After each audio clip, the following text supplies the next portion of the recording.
시청자 여러분 안녕하십니까? VOA 뉴스투데이 시작합니다. 비핵화의 길로 이어진다면 미국은 북한과의 외교를 고려할 준비가 돼 있다고 미국 백악관이 밝혔습니다. 또 바이든 행정부는 한반도 비핵화라는 명확한 목표를 갖고 있다는 뜻도 거듭 강조했습니다. 첫 소식 이조은 기자가 보도합니다.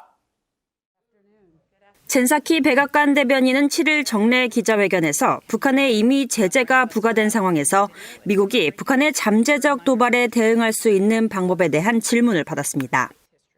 사키 대변인은 미국은 한반도의 비핵화라는 분명한 목표를 갖고 있음을 거듭 강조하면서 동맹과 함께 북한 문제를 다루고 있음을 분명히 했습니다.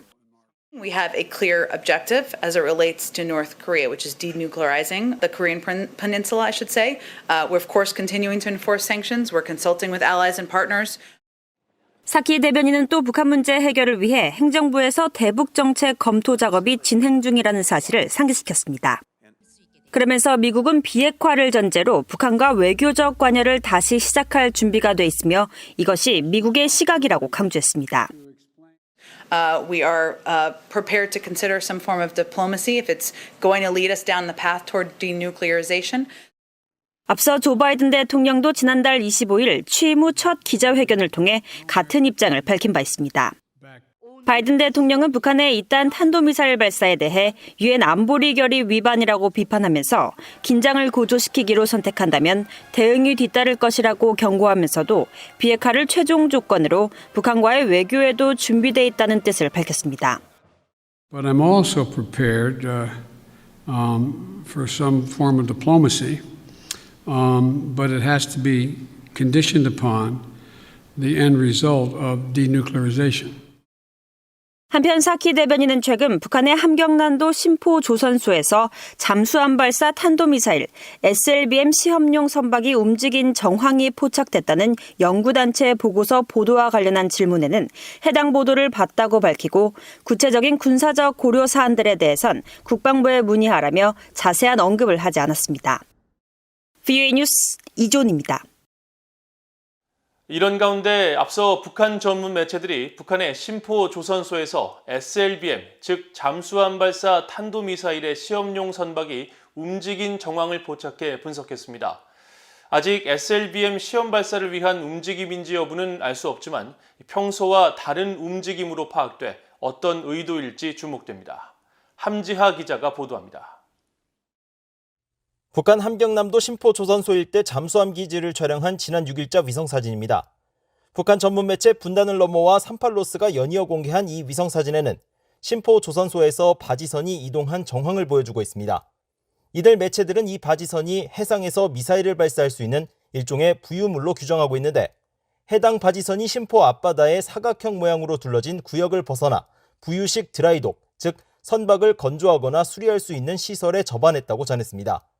현재까지 위성사진을 통해 드러난 사실은 바지선 이동이 전부지만 이들 매체들은 최근 북한의 도발 가능성이 제기되는 상황에서 북한의 SLBM 시험 발사 여부에 주목하는 모습입니다. 38로스는 심포 일대에서 포착된 바지선이 북극성 1형 미사일 등의 시험 발사에 사용됐으며 그 외에는 외부에서 관찰되지 않았다고 지적했습니다. 분단을 넘어도 이 같은 움직임이 향후 시험 발사의 준비나 바지선의 미사일 발사대 보수, 수리 관련 장비 설치일 수 있다고 분석했습니다. 다만 분단을 넘어는 바지선의 미사일 발사대, 즉 캐니스터가 실리지 않았다며 이 같은 움직임이 곧 SLBM에 대한 시험 발사가 임박했다는 징후는 아니라고 지적했습니다. 분단을 넘어의 이번 움직임을 소개한 조셉 버뮤데즈 CSIS 선임연구원은 VOA와의 전화통화에서 시험용 바지선이 움직인 건 수년 만에 처음이라고 평가했습니다. This is the first time that the submersible test stand barge has been moved in years. And the reason for it is unclear. 또 바지선 중심부에 캐니스터가 실리지 않은 것은 물론 이를 세우기 위한 크레인도 현장에 없는 등 일반적인 움직임을 보이고 있진 않다고 설명했습니다. 따라서 단순하게 정비를 하거나 새로운 장비를 설치하는 움직임일 수 있다는 분석입니다. 버뮤데즈 연구원은 그러나 전체적인 의미로 본다면 북한이 자신들에겐 역량이 있고 기꺼이 잠수함 발사 탄도미사일에 대해서도 스스로 선택한 시점에 할 수 있다고 신호를 보내는 것이라고 추정했습니다. Of North Korea's first true ballistic missile submarine, which hasn't been launched yet, and its development of the Pukgoksong 3, 4, and 5, it would seem that they would need to conduct a test, a live fire test, in the near future. 북한은 지난해 10월 10일 노동당 설립 75주년 기념식에서 북극성 4형을 선보인 데 이어 올해 1월 당 제8차 대회 기념 열병식에선 탄두 크기를 키운 개량형인 북극성 5형을 등장시켰습니다. 전문가들은 그러나 이 같은 북한의 신형 SLBM 공개에도 불구하고 아직까지 시험 발사가 이뤄지지 않았다면서 완성도와 실전 배치 가능성은 미지수라고 분석하고 있습니다. VOA 뉴스 함자입니다. 미국의 전직 고위 국방 국무관리들이 아시안의 핵 기획그룹 창설과 전술핵 재배치를 검토해야 한다고 주장했습니다. 워싱턴의 민간 연구단체인 애틀랜틱 카운슬이 7일 주최한 화상대담에 참석한 척 헤이글 전 미국 국방장관은 아시아 핵 기획그룹의 창설과 관련해 향후 단순히 핵 억제력 문제에 대한 공감에 그치는 수준이 아니라 보다 적극적인 동맹의 역할 확대를 모색할 수 있는 통합성에 초점을 두고 논의를 시작해야 한다고 강조했습니다. 대담에 참석한 이보 달더 전 나토 주재 미국 대사도 미국의 확장 억제력을 둘러싼 동맹에 긴밀한 공조가 필요하다고 밝히고 그 과정에서 나토식 핵공유 제도, 이중용도 무기 체계의 증강 배치뿐 아니라 동맹과의 논의를 거쳐 전술핵 무기 재배치도 선택지로 모두 고려할 수 있다고 지적했습니다. 북한에 대한 제재는 필요하지만 주민들을 위한 인도주의적 지원 활동을 방해하지 않도록 조정돼야 한다고 앤디 레빈 미국 하원 의원이 밝혔습니다.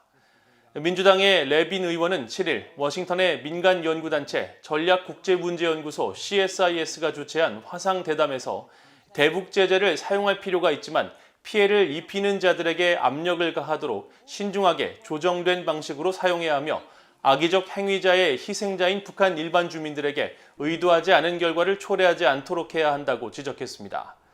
앞서 레빈 의원은 지난달 초 민주당의 에드워드 마키 상원의원과 함께 대북 인도 지원을 좀 더 용이하게 하도록 제재 규정을 개선하는 내용의 법안을 지난 회기에 이어 발의한 바 있습니다. 북한 정권이 신종 코로나 바이러스를 이유로 주민들의 이동과 표현의 자유를 더 엄격하게 제한했으며 극소수 지배 엘리트 계층만 인터넷 사용을 하고 있다고 국제인권단체가 밝혔습니다. 영국 런던에 본부를 둔 국제 앰네스티는 6일 연례 세계 인권 보고서에서 이같이 밝히고 대다수의 북한 주민들이 지난해 식량 부족과 미흡한 의료 체계로 고통받았다고 지적했습니다. 특히 북한 당국의 국경 폐쇄와 강화된 보안 조치로 인도적 지원 물자와 합법적 수입뿐 아니라 밀수 역시 중단돼 북한 시장 내 의약품 부족 사태가 야기됐다며 북한 주민들의 건강권 악화에 우려를 나타냈습니다. 아울러 북한 당국이 모든 형태의 통신은 계속 엄격히 통제하고 극소수의 지배 엘리트 계층만이 인터넷이나 국제 휴대전화 서비스를 이용할 수 있다고 지적했습니다.